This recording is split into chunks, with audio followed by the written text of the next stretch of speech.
स्वागत है आपका भीम न्यूज इंडिया, देश के सबसे प्रमुख और विश्वसनीय चैनल में। आप देख रहे हैं भीम न्यूज इंडिया। नमस्कार, मैं आपके साथ हूं। आइए जानते हैं आज की ताजा अपडेट्स। देश और दुनिया में क्या चल रहा है उसकी पूरी जानकारी लेकर हाजिर हैं। सबसे पहले बात करते हैं आज के मुख्य समाचार की। मोदी जी का नारा है कि सबका साथ सबका विश्वास, तो फिर दलितों पर अत्याचार और मुसलमानों के घर पर बुलडोजर क्यों चल रहा है, यह प्रश्न पूछा है राज्यसभा में श्री दिग्विजय सिंह, कांग्रेस सांसद ने। आप देख रहे हैं भीम न्यूज इंडिया। मैं हूं आपका दोस्त विनय कुमार सिंघल। यदि आप हमारे चैनल पर नए हैं तो प्लीज़ आपसे रिक्वेस्ट है कि आप हमारे चैनल को यूट्यूब पर सब्सक्राइब कीजिए।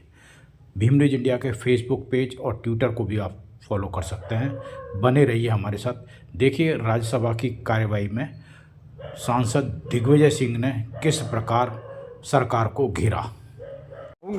जिस विचारधारा ने आज पूरे देश में नफरत फैला रखी है, जिस विचारधारा ने भाई भाई को लाया है, मुझे इस बात की प्रसन्नता है कि सदानंद मार्ट साहब ने इस बारे में स्वामी विवेकानंद जी को भी कोट किया कि गरीब की सेवा करना ही असली धर्म है। बात वही है माननीय सभापति महोदय। मुझे इस बात को कहने की आवश्यकता है कि आखिर ये 12 साल होने के बाद जो महामहिम राष्ट्रपति जी का अभिभाषण मोदी जी कार्यकाल में रहा है, इन्होंने 2014 में कहा सबका साथ सबका विकास, फिर उसे बढ़ा दिया सबका विश्वास 2019 में, और अब कहा जा रहा सबका प्रयास।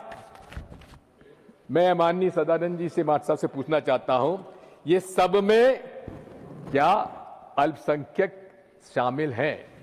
क्या मुस्लिम शामिल हैं? क्या दलित शामिल हैं? क्या ईसाई शामिल हैं? क्या आदिवासी शामिल हैं? ये आप कह जरूर रहे हैं, लेकिन आपके कार्य, आपकी योजनाएं और आपकी नीतियां ये इस बात से सहमत नहीं है। मैं आपसे कहना चाहता हूं, जब आप सबके विश्वास की बात कर रहे हैं, उसके बाद आप कहते हैं सबका विकास होगा। मैं माननीय उपसभापति महोदय कुछ आंकड़े आपके सामने प्रस्तुत करूंगा कि न सबका साथ है न सबका विकास है।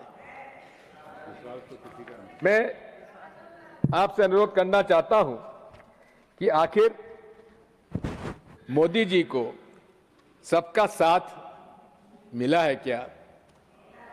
क्या सबका विकास उन्होंने किया है क्या?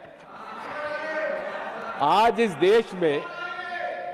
देश में सबसे बड़ी समस्या है माननीय सभापति महोदय, सामाजिक सौहार्द और समरसता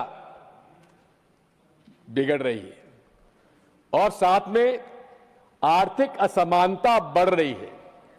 ये दोनों जो हैं, सबका साथ और सबका विकास के खिलाफ इंगित करती हैं। मैं आपसे अनुरोध करना चाहता हूं कि संविधान में सबको समान अधिकार मिले हुए हैं। क्या अल्पसंख्यक समुदाय को आप न्याय दिलवा पा रहे हैं? बिना किसी भेदभाव के सभी का जीवन जीने का अधिकार दिया हुआ है क्या? लेकिन क्या अल्पसंख्यक समुदाय को समान अवसर व न्याय मिल रहा है क्या? धर्म को देखकर लोगों के घरों को बुलडोजर से गिराया जा रहा है। भाई दोषी को दंड मिले, लेकिन उसके परिवार के लोगों ने क्या आरोप, क्या दंड देने लायक क्या काम किया है? उमर खालिद और शर्जील इमाम 4 वर्षों से जेल में बंद है, आज तक चार्जशीट पेश नहीं की गई। ऐसे कई उदाहरण हैं। हेट स्पीच के बारे में कहा था, hate and hostility. Hate speech आप इसके खिलाफ है, लेकिन असम के चीफ मिनिस्टर साहब ने अभी जो बयान दिया है उसके क्या आप समर्थक हैं? क्या उनके खिलाफ हेट स्पीच देने पर आप मुकदमा दायर करेंगे, उनसे इस्तीफा मांगेंगे? मैं आपसे निवेदन करना चाहता हूं, एक तरफ तो यह है, साथ में सोनम वांगचुक जैसा एक व्यक्ति जिसने लद्दाख के अंदर एक अपना विशिष्ट स्थान स्थापित किया है, उसको भी क्या कारण है उसको आज जेल में बंद किया हुआ है? उनकी क्या मांग थी? उनकी केवल एक मांग थी कि वे मोदी जी ने जो चुनाव में 6वीं अनुसूची लागू करने का वादा किया था वो निभाएं। पदयात्रा की, प्रदर्शन और भूख हड़ताल पर बैठे, बिना किसी कारण के 100 दिन से वो गिरफ्तार है। क्या सबके साथ उन्होंने, आपके प्रधानमंत्री जी ने क्या इस प्रकरण में क्या न्याय किया है? अब आप सबका विकास के बारे में मैं इतना कहना चाहता हूं कि एक तरफ आर्थिक असमानता तो बढ़ी रही है और उसके अंदर आप देखेंगे कि आज की असमानता ब्रिटिश शासन के समय से भी बदतर हो चुकी है। वर्ल्ड इक्विलिटी लैब के अनुसार भारत में 10 व्यक्ति लगभग 58% राष्ट्रीय आय प्राप्त करते हैं, जबकि निचले 50% व्यक्तियों को केवल 15% मिल पाता है। शेष 10% के पास शीर्ष मतलब जो सबसे ऊंचे दर्जे के 10% के पास 65% संपत्ति है, जबकि निचले 50% के पास केवल 6.4% संपत्ति है। आर्थिक मामलों में जो शासन के आंकड़े दिए गए वो स्वयं अंतर्राष्ट्रीय मुद्रा कोष ने उन्हें उनकी विश्वसनीयता पर गंभीर प्रश्न चिन्ह लगाए हैं। मैं आपसे कहना चाहता हूं कि आज पिछले कुछ वर्षों से आयकर जो हमारे कॉरपोरेट टैक्स देते हैं उससे ज्यादा आम आदमी टैक्स भर रहा है।